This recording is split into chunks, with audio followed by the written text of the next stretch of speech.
আমি প্ৰথমতে ক'বলৈ ওলালোঁ যে কথাটো হ'ল যে আমি পাঠশালাত আমি বহু বছৰ ধৰি এটা ভাবি আছিলোঁ যে আমি যিখিনি পুৰণা মানুহ বা পুৰণা যিখিনি আমাৰ বডি বিল্ডিঙৰ লগত এছ'চিয়েটেড বা আমাৰ জিমৰ লগত ৰিলেটেড মানুহ, সেই মানুহখিনিক লৈ আমি এটা কমিটি গঠন কৰা এটা প্লেন আছিল। গতিকে কালি সেই মৰ্মে যোৱাকালি আমাৰ আজাদ ভৱনত এখন মিটিং হৈ গ'ল। মিটিঙত সৰ্বসন্মতিক্ৰমে আমাৰ এখন কমিটি গঠন কৰা হ'ল। কমিটিখনত আমি আমাৰ যিখিনি প্ৰেচিডেণ্ট, ছেক্ৰেটাৰী বা উপদেষ্টা বা সেইখিনি আমি গঠন কৰিলোঁ কালি। আৰু তাৰ পৰিপ্ৰেক্ষিতত আমি যে যিখিনি মানুহ আমাৰ লগত ৰিলেটেড হ'ব বা চবকে জনাবৰ কাৰণে, যে তাৰ কাৰণে আমি এটা প্ৰেছ মিট দিলোঁ। আৰু আমাৰ কিছুমান উদ্দেশ্য আছে, সেই উদ্দেশ্যক লৈও আমি প্ৰেছ মিটটো দিব লগা হ'ল। যে আমি অকল বডি বিল্ডিং এছ'চিয়েশ্যন খুলিলোঁ বুলিয়ে যে বডি বিল্ডিঙৰ লগতে ৰিলেটেড হ'ম সেইটো নহয়। ফিজিকেল এৱাৰনেছৰ ওপৰত আমি গোটেই প্ৰগ্ৰেমবিলাক কৰিম। আমাৰ আচলতে আমাৰ উদ্দেশ্যটো হ'ল যে য়েছ আমি বডি বিল্ডিং কৰিম, বডি বিল্ডিং কম্পিটিশ্যনো পাতিম, অল আছাম বডি বিল্ডিং কম্পিটিশ্যনো পাতিম। অল আছাম বডি বিল্ডিং কম্পিটিশ্যনৰ ভিতৰত আমি ধৰি লওক তাৰে অক্টোবৰত বা ছেপ্টেম্বৰত সেনেকুৱা এখন প্ৰগ্ৰেম এটা আমাৰ আছে। গতিকে আমি সেইটো ভাবিম বা এভৰি ইয়াৰ সেই বস্তুটো আমি কণ্টিনিউ কৰিম যে body building all Assam body building association পাঠশালাত এখন পাতিব, আমাৰ এইখন কমিটিয়ে পাতিব। গতিকে তাৰ পৰিপ্ৰেক্ষিতত কিন্তু আমি নেক্সট ষ্টেপবিলাক আমি কিছুমান লওঁ। এতিয়া আমাৰ মানে লেটেষ্ট প্ৰগ্ৰেম এটা আমি ভাবিছোঁ। গতিকে আমি 14 আগষ্টত প্ৰগ্ৰেমটো কৰিছোঁ। আৰু 14 আগষ্টত ডায়েবেটিছ এৱাৰনেছৰ ওপৰত আৰু আমি সেই বস্তুটো আমি এখন মানে কৰ্মশালা এটা পাতিম। তাতে গুৱাহাটীৰ পৰা বহুত বিশেষজ্ঞ আহিব।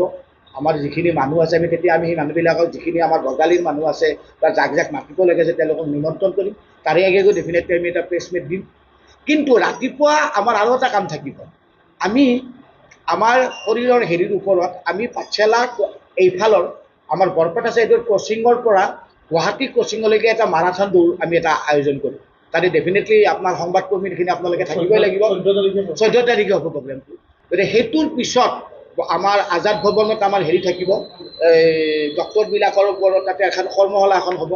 মানে ডায়েবেটিক হোৱাৰ পিছত কি কৰিব লাগে বা ডায়েবেটিছ নোহোৱাৰ কাৰণে কি কৰিব লাগে সেইবিলাকৰ ওপৰত এটা কৰ্মশালা এখন হ'ব বা আলোচনা চক্ৰ এটা হ'ব। আজিৰ সমাজখনত এতিয়া আমাৰ যিটো যুৱচাম আছে, এই যুৱচামখিনিয়ে যেন এই আড্ডা মাৰি বা ক'ৰবাত কিবা কৰি বা আজিকালি বহুত এনেকুৱা হৈছে যে ড্ৰাগছ খায় বা মাদক দ্ৰব্য বহুত হেৰি কৰে, সেইবিলাকৰ পৰা আঁতৰি যেন আমাৰ মোৰ এটা জিম আছে, আমাৰ বজালী কলেজৰ জিম এটা আছে, আমাৰ প্ৰণৱ শৰ্মাৰ জিম আছে, আমাৰ বিভিন্ন জিম খুলিছে ইয়াতে। এটলিষ্ট 1 ঘণ্টা তেওঁলোকে আমাৰ জিমবিলাকতো আহক। এইটো বুলি নহয় যে আমি বিজনেছ পাৰপাছত কৈছোঁ, যে অন্তত মাইণ্ড ডাইভাৰ্ট। যিকোনো মানুহ এজনক যেতিয়া আপুনি স্পৰ্টছতে হওক বা এইবিলাক ক্ষেত্ৰতে হওক আপুনি যদি 1 ঘণ্টা বা সেইটো ডাইভাৰ্ছ কৰি দিয়ে নহয়, তেতিয়াহ'লে মাইণ্ড ছেটআপটো সদায় ষ্ট্ৰং হৈ থাকে আৰু সদায় মাইণ্ডটোও ভাল হৈ থাকে। মাইণ্ড পজিটিভ, আপুনি কেতিয়াও নিগেটিভ মাইণ্ডেড হ'ব নোৱাৰে।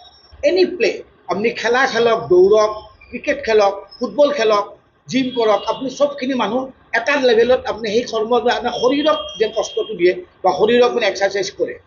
এটলিষ্ট বহুতে কয় যে মোৰ বহুত কাম আছে, কিবা আছে, মই টাইম মেইনটেইন কৰিব নোৱাৰোঁ, কিবা নোৱাৰোঁ। কিন্তু আধা ঘণ্টা আচলতে টাইম চবেই দিব পাৰে। এইটো নহয় যে আধা ঘণ্টা টাইম দিব নোৱাৰে। আমিতো আমাৰ ক্ষেত্ৰতে মই কৈ দিছোঁ যে আমি যদি সপ্তাহত 4 দিন মই যদি জিম বা এক্সাৰচাইজ নকৰোঁ, আমাৰ গা বেয়া লাগে। কিবা এটা মাংস খোৱাৰ লগে লগে এনেকুৱা লাগে যেন মাংসটো খালোঁ যেন মোৰ হজম হয় নে নহয় সেইটো মেণ্টেলিটি আহি যায়। গতিকে সেই বস্তুটো যেন মাইণ্ড ছেটআপটো চবৰে আহে, শৰীৰৰ ওপৰত যেন গুৰুত্ব দিয়ে। আৰু এটা কথাটো হৈছে যে কেতিয়াও যদি আপোনালোকে জিম বা স্পৰ্টছ লাইনত থাকে, তেতিয়াহ'লে আপুনি কেতিয়াও ডিপ্ৰেশ্যনত নাযায়। মই লিখি দিব পাৰোঁ।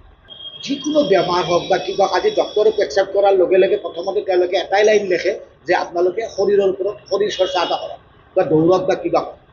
সেইকাৰণে মই কৈছোঁ, মই আৰু এবাৰ মই এটা মিডিয়াত বা হেৰিত মই এটা কৈছিলোঁ যে যেতিয়া মানুহ এজনৰ কিবা এটা বেমাৰ হ'ব, বেমাৰটো হোৱাৰ লগে লগে মেডিচিন এটা দিব যে 0.5 পাৱাৰৰ এটা মেডিচিন দিব।